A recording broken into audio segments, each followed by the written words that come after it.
अखिलेश यादव पर दिल्ली सीएम रेखा गुप्ता ने ऐसा क्या कहा जिसमें सियासी बवाल हो गया। सपाइयों के गुस्से में उबाल आ गया। वो चिंगारी जो सालों से सोई थी मानो फिर से आग के गोले की तरह धधक उठी। अब चिंगारी आग के गोले की तरह भड़की थी तो अखिलेश भैया का भी गुस्से से लाल होना लाजमी था। उन्होंने आव न देखा ताव प्रेस कॉन्फ्रेंस बुलाई और दिल्ली की सीएम रेखा गुप्ता के बयान को जोड़ दिया सीधे पीडीए के सेंटीमेंट से। साफ तौर पर कहा, यह है बीजेपी की चाल चरित्र और चेहरा, करो अपमान पिछड़ों का, दलितों का।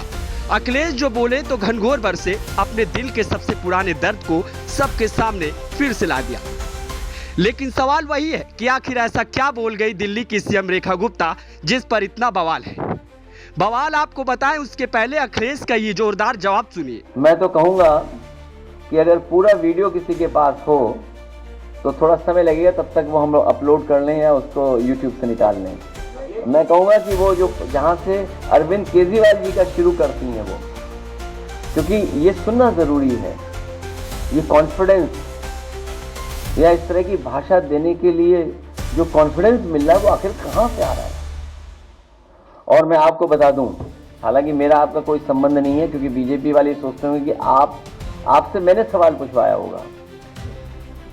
हालांकि वो विषय ऐसा नहीं है, लेकिन फिर भी मैं कह सकता हूं, एक अखबार दैनिक जागरण, मैं अपने सभी समाजवादी साथियों से कहूंगा दैनिक जागरण को पढ़ना बंद कर दें, खरीदना बंद कर दें। उनके जितना कारोबार है उससे बिल्कुल अपने आप को जोड़े नहीं, दूर कर लें। अभी सुन लो बेटा, क्योंकि तुम नए हो, और नया मैं इसलिए बोल रहा हूं क्योंकि पत्रकार साथी 8 बजे कोई सो के नहीं उठता। इनको जगाया गया था मेरे घर पहुंचाने के लिए। और एक और व्यक्ति है, अमरोहा का है कि मुरादाबाद का है, पत्रकार साथी जानते हैं उसका नाम, मैं नाम स्लिप कर रहा हूं। जवाब में उन्होंने कईयों को लपेट डाला, एक अखबार से लेकर बड़े अधिकारी तक को नाम लेकर लताड़ा। वो दैनिक जागरण और एक आईएएस अधिकारी अवनीश अवस्थी।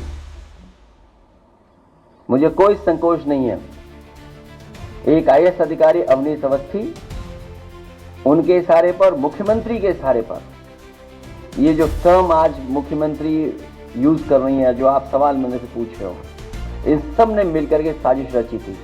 और ये पीडीए परिवार के लिए कोई नई चीज नहीं है, इनको अपमानित होना ही पड़ता है। कोई ऐसा पीडीए परिवार का यहाँ बैठा ये नहीं कह सकता है कि समाज में कभी न कभी वो अपमानित न हुआ हो। उन्हें अपमानित होना ही पड़ता है। ये हम लोगों की लंबी लड़ाई है। और एक कोई मनु गड़बड़ आए थे, उन्होंने ये व्यवस्था की जिसकी वजह से हमें आज भी अपमानित होना पड़ रहा है। कोई ये मनु महाराज गड़बड़ कर गए जिसकी वजह से आज भी हम लोगों को अपमानित होना पड़ रहा है। तो अखिलेश के यादव कह रहे थे प्रेस कॉन्फ्रेंस मीडिया को बुलाया गया था। बसपा के दिग्गज नेता रहे दद्दू प्रसाद के साथ कई नेताओं की सपा में ज्वाइनिंग का मौका था। इस दौरान अखिलेश उस प्रेस कॉन्फ्रेंस में न्यूज 24 उस इंटरव्यू का वो वीडियो प्ले करवाते हैं, वीडियो दिखाते हैं जिसमें रेखा गुप्ता ने उन्हें कहा था टोटी चोर। उस दौरान उस घटना का जिक्र कर बैठते हैं जिस पर हुआ था भयंकर बवाल। आवाज छोड़ने के बाद जब सीएम हाउस को धोया गया था गंगा जल से। दरअसल निजी न्यूज चैनल न्यूज 24 पर इंटरव्यू के दौरान दिल्ली की सीएम रेखा गुप्ता ने रैपिड फायर राउंड में कई नेताओं को वन वर्ड में परिभाषित किया, जिसमें केजरीवाल के लिए झूठा, आतिशी के लिए बेवकूफ, प्रियंका गांधी के लिए गुड फॉर नथिंग का इस्तेमाल किया। वहीं राहुल गांधी को तो लीडर मानने से ही इनकार कर दिया। जबकि मोहन भागवत पर जब सवाल आया तो जवाब था आदरणीय। अमित शाह के बारे में गजब शानदार बता दिया, मोदी को देश जोड़ने वाला बताया। लेकिन गजब तो तब हो गया जब अखिलेश यादव का नाम आया। नाम आते ही रेखा गुप्ता ने बिना झिझक 2 शब्द बोले जो अखिलेश भैया के दिल पर तीर जैसा लगा। जानते हैं क्या बोला? तो आप खुद ही सुन लीजिए। अखिलेश यादव टोटी चोर। बस इसी पर खड़ा हो गया बखेड़ा। हालांकि टोटी चोर शब्द का इस्तेमाल 2017 से ही चल रहा है, जब अखिलेश यादव ने सीएम हाउस छोड़ा था।